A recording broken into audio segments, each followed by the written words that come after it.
ISR9 news కి స్వాగతం.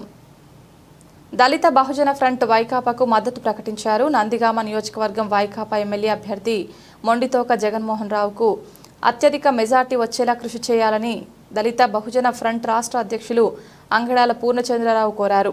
నందిగామ, జగ్గయ్యపేట, మైలవరం నియోజకవర్గంలో దళిత బహుజన ఫ్రంట్ సైన్యం మొత్తం వైకాపాకు పనిచేస్తోందని తెలిపిన దళిత బహుజన ఫ్రంట్ రాష్ట్ర అధ్యక్షులు అంగడాల పూర్ణచంద్రరావు, ఎస్సీ, ఎస్టీ, బీసీలు, మైనార్టీలు, పేద, బడుగు, బలహీన వర్గాలు ఆలోచించి ఓటు వేయండి. మీ ఓటు ఫ్యాన్ గుర్తుకు వేయాలని అంగడాల పూర్ణచంద్రరావు కోరారు. నమస్కారం. నా పేరు అంగడాల పూర్ణచంద్రరావు, దళిత బహుజన ఫ్రంట్ రాష్ట్ర అధ్యక్షుడు. ఈరోజు ఈ రాష్ట్రంలో రేపు జరగబోయే ఎన్నికల్లో దళిత బహుజన ఫ్రంట్ పూర్తిగా ఈ రాష్ట్రంలో ఉన్నటువంటి అన్ని నియోజకవర్గాల్లో కూడా వైఎస్ఆర్ పార్టీ జగన్మోహన్ రెడ్డి గారికి సపోర్ట్ చేయాలనే నిర్ణయం తీసుకోవడమైంది. నిజంగా దళితుల కోసం, బహుజనుల కోసం, బీసీల కోసం, ఎస్సీ, ఎస్టీ, మైనార్టీల కోసం పనిచేస్తున్నటువంటి ఈరోజు జగన్మోహన్ రెడ్డి గారికి మేము పూర్తి మద్దతు తెలపడానికి ఈ కార్యక్రమం పెట్టాం. మరి ముఖ్యంగా నందిగామలో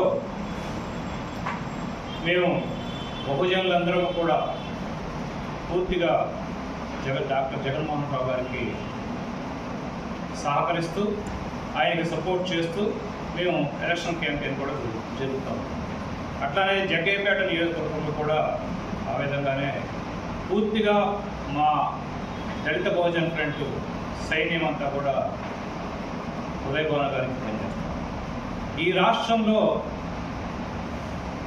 ఇన్ని సంవత్సరాల 75 సంవత్సరాల స్వాతంత్రం వచ్చిన తర్వాత ఎస్సీ, ఎస్టీ, బీసీ, మైనారిటీలు ప్రభుత్వం యొక్క లబ్ధి కానివ్వండి, ప్రభుత్వం చేస్తున్నటువంటి కార్యక్రమాలు కానివ్వండి, అసలు ప్రభుత్వం ఏ విధంగా ఉందో, ఏ విధంగా పనిచేస్తుందో కూడా తెలియపరిచినటువంటి ప్రభుత్వం జగన్మోహన్ రెడ్డి గారు.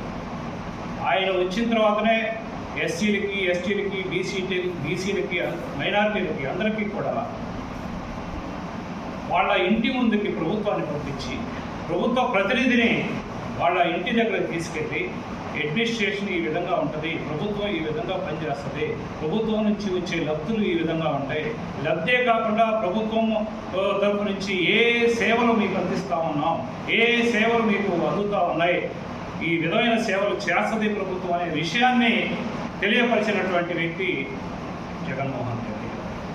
నిజంగా ఇంతకాలం నుంచి కూడా ఆ గ్రామంలో ఉన్నటువంటి నాయకులు, లేకపోతే ఆ నియోజకవర్గంలో ఉన్నటువంటి ఎమ్మెల్యేనో, ఆ నియోజకవర్గంలో ఉన్నటువంటి ఎంపీపీనో వాళ్ళని ఆశ్రయిస్తా రాజకీయ నాయకులు చుట్టూ తిరుగుతూ మాకు అది కావాలా, ఇది కావాలని కొంతమంది మా ఎస్సీ, ఎస్టీ, బీసీ, మైనార్టీ నాయకులు వారధులుగా పనిచేసి ఆ నాయకుల ద్వారా ఏదో చిన్న చిత్తగా పనులు చేయించుకున్న పరిస్థితే ఇన్ని సంవత్సరాల నుంచి నడిచింది. కానీ ఈరోజు ప్రభుత్వమే డైరెక్ట్గా ఎక్కడ లంచం లేకుండా, ఎక్కడ కుల వివక్ష లేకుండా, ఎక్కడ మత వివక్ష లేకుండా, ఎక్కడ ప్రాంతీయ వివక్ష లేకుండా, ఎక్కడ రాజకీయ వివక్ష లేకుండా, కులం చూడం, మతం చూడం, రాజకీయాలు చేయం అని పూర్తిగా ఆలోచన చేసి పేద, బడుగు, బలహీన వర్గాల కోసమే పనిచేస్తున్నటువంటి జగన్మోహన్ రెడ్డి గారిని మేము సమర్థించాలని ఈ రాష్ట్రం మొత్తం కూడా మా బహుజనులు ఎవరైతే ఉన్నారో దళిత బహుజన ఫ్రంట్ మా సైన్యం అన్ని నియోజకవర్గాల్లో ఉంది. అన్ని నియోజకవర్గాల్లో ఉన్నటువంటి ప్రతి ఒక్కరికి కూడా మా వాళ్ళకందరికి కూడా విజ్ఞప్తి చేస్తూ ఉన్నాను. తప్పనిసరిగా ఈ రాష్ట్రంలో జగన్మోహన్ రెడ్డి గారు మళ్ళీ ముఖ్యమంత్రి అయ్యి ఈ పేద, బడుగు, బలహీన వర్గాలకి సేవలు చేసే విధంగా ఉండాలని కోరుకుంటూ ఉన్నాను. నమస్కారం.